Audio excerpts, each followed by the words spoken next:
cauchemar de Facebook. En première année de lycée, mes parents ont reçu une offre d'emploi hors de l'État et j'ai donc été obligé de déménager à travers le pays. J'ai commencé une nouvelle école tard dans l'année scolaire et j'ai eu du mal à m'intégrer dans la nouvelle école. Tout ce que je voulais, c'était me faire un ami car j'étais trop timide pour parler à qui que ce soit.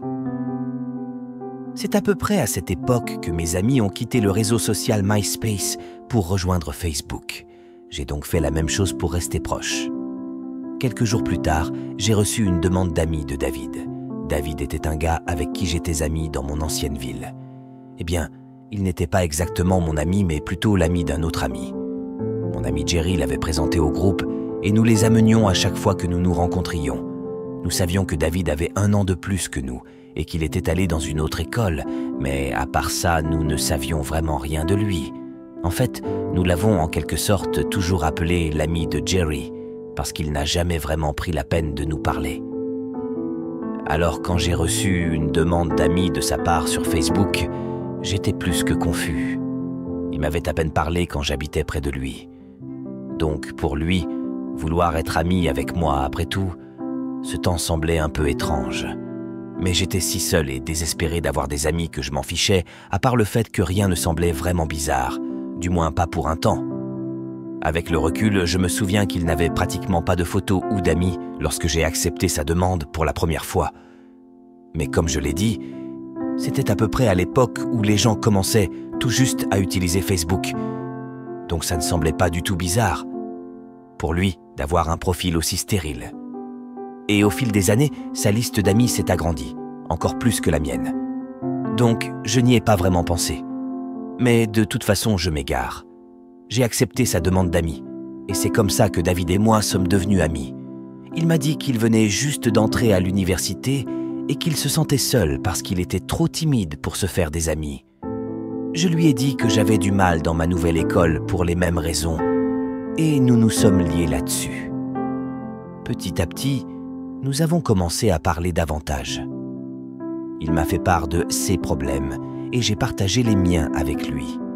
Et quand il était temps pour moi de postuler à l'université, il m'a même aidé. Il m'a appris à m'inscrire à mon SAT et à mon ACT et m'a aidé à postuler à des bourses et même à payer l'un de mes frais de candidature à l'aide d'une carte cadeau Visa. Je n'ai donc reçu aucune de ces informations personnelles. Et il n'a rien reçu des miens. Puis, quand j'ai finalement commencé l'université, il m'a aidé avec ça aussi. Il m'a dit où acheter des livres, m'a donné des conseils d'études, m'a fourni un soutien émotionnel. Alors quand il m'a demandé mon numéro de téléphone, je n'ai même pas hésité à le lui donner. David était mon ami et je voulais le garder proche, même si nous étions physiquement éloignés l'un de l'autre. C'est à cette époque que David a commencé à partager davantage sa vie avec moi. Et tout cela était des choses assez normales. Il travaillait chez Pizza Hut, qu'il détestait, mais devait garder une commande pour payer les factures. Il a aussi joué au football, mais pas pour son université ou quoi que ce soit. C'était juste un groupe de gars qui se réunissaient le week-end pour se détendre. Je pense que la chose la plus importante qu'il m'a dite, c'est qu'il avait échoué à l'université et que j'étais le seul à le savoir parce qu'il était trop gêné pour le dire à quelqu'un d'autre. Et à un moment donné, il a également dû retourner vivre avec sa mère qu'il détestait beaucoup. 2 à 3 ans dans notre amitié. Ma famille décide de retourner dans la ville où nous vivions tous avant de déménager à travers le pays.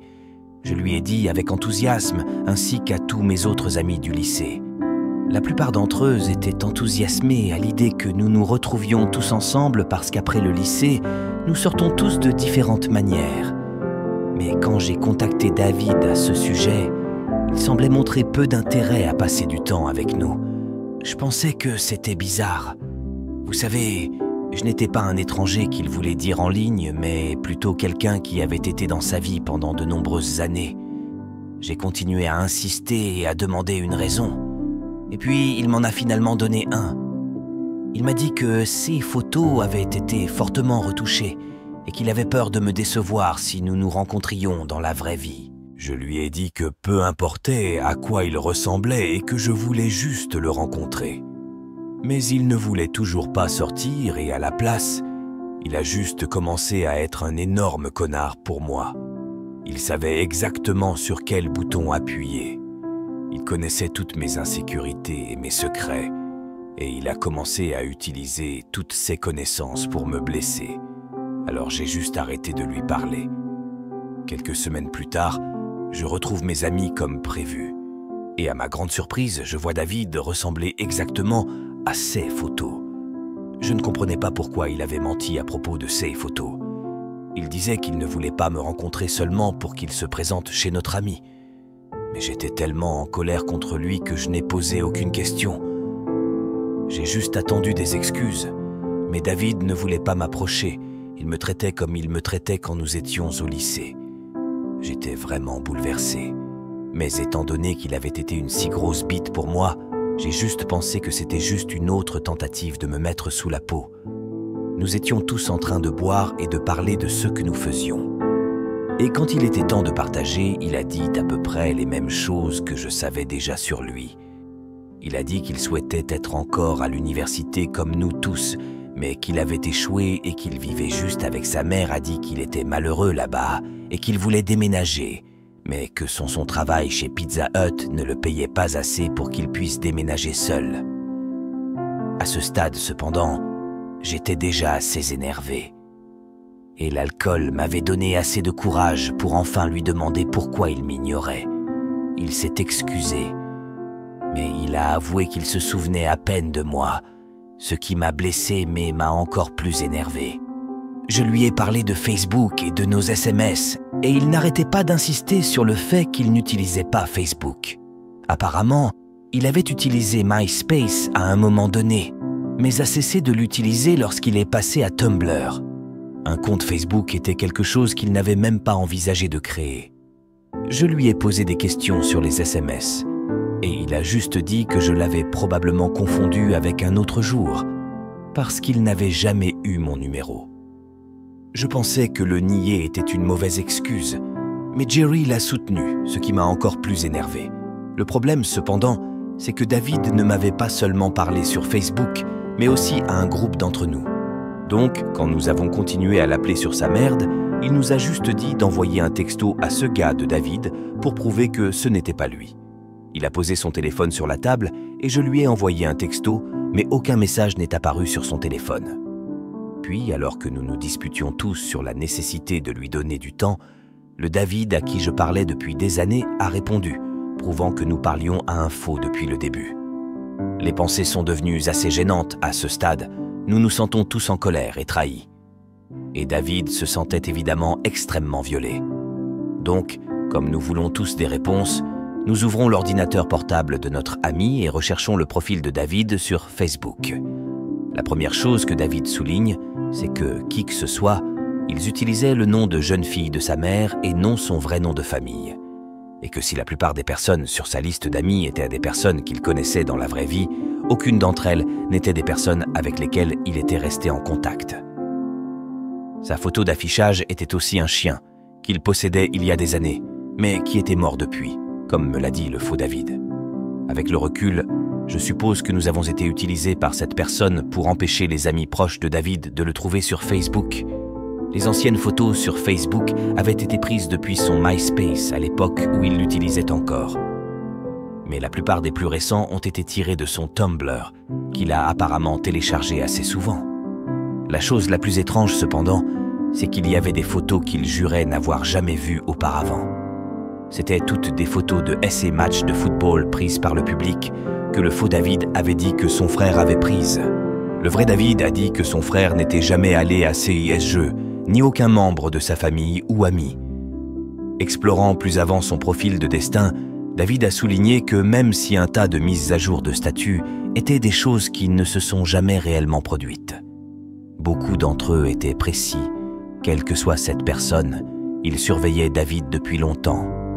Ils connaissaient son emploi du temps, savaient à quel film il allait, savaient quelle saveur de crème glacée il aimait, connaissaient ses groupes préférés, savaient pratiquement tout sur lui. Nous avons confronté le faux David, mais il n'a jamais répondu aux messages textes et a plutôt supprimé le profil avant que nous ayons eu la chance de l'examiner plus avant. Nous n'avons donc jamais eu de réponse. Je ne sais pas pourquoi cette personne a fait semblant d'être David pendant si longtemps, ou pourquoi elle l'a même fait en premier lieu. Tout ce que je sais, c'est que je me suis senti extrêmement violé pour avoir partagé avec lui tant de détails privés de ma vie. Et bien sûr, j'éprouvais beaucoup de pitié pour le vrai David. Je me suis longtemps demandé comment cette personne l'avait trouvé et comment ils avaient réussi à apprendre tant de détails intimes de sa vie. Puis, il y a quelques mois, ma mère m'a appelé pour me dire qu'elle avait trouvé un profil avec son nom, mais avec mes photos dessus. Mon deuxième prénom est le prénom de ma mère, quelque chose que très peu de gens connaissaient. Elle pensait que j'avais fait un deuxième profil, et je ne lui ai pas dit la vérité parce que je ne voulais pas lui faire peur. Mais la vérité était que je ne savais même pas que ce profil existait. J'ai toujours gardé Facebook privé, et je n'accepte plus les demandes d'amis aléatoires, et je ne poste pas de photos ailleurs. Donc, ce profil ne contenait que de très vieilles photos de moi, et rien de bizarre comme des photos de matchs de football de David. Mais il était toujours actif, et l'était depuis un moment. Aucun de mes amis n'était une personne que je connaissais, et aucune des mises à jour n'était des choses que je faisais réellement dans la vraie vie. Donc je ne sais pas si le profil appartient à la même personne qui a volé David, mais je suis extrêmement moyen. Donc je ne sais pas pourquoi quelqu'un d'autre voudrait utiliser des photos de moi alors qu'il y a de plus jolies filles en ligne. Donc je suppose que ça devait être lui. Je ne sais pas. Je viens de signaler le profil et il n'existe plus. Mais je me demande si cette personne se fait toujours passer pour moi ou si elle est passée à quelqu'un d'autre. Envoyez-moi un message si vous avez une histoire à partager. Et si vous avez aimé cette histoire, n'hésitez pas à aimer et à vous abonner. Chaque clic compte. Merci.